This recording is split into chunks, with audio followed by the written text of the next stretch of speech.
Brad Williams, Excel Prime. Oh, and let me just throw in a little more pain.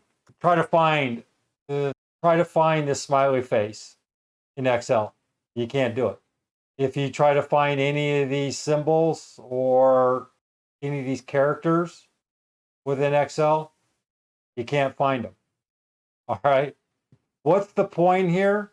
Use the symbols as infrequent as possible. Don't use them. All right. This entire thing is a mess. You usually could find code and one goes 49. It's a mess.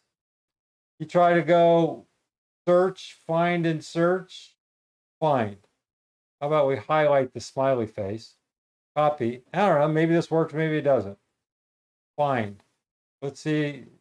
Paste. Find next. Oh, okay.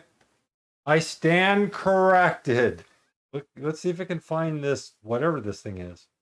Edit, copy, find, edit, paste. All right, I stand corrected. You can find this stuff. It's not a wingding. All right, a wingding, you can't find a wingding. You'll have to use the clean function or the clear function, the clean function.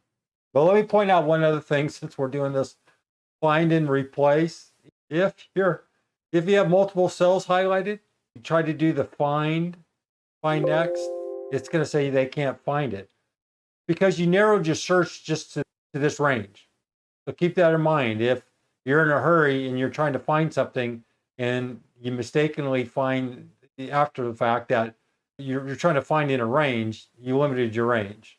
Or trying to find something, highlight only one cell and then find next, and then it will search the entire page. Otherwise, you can hit the entire page and go find next, and it'll find it. Otherwise, single cell or all cells. Brad Williams, Excel Prime, out. Williams out.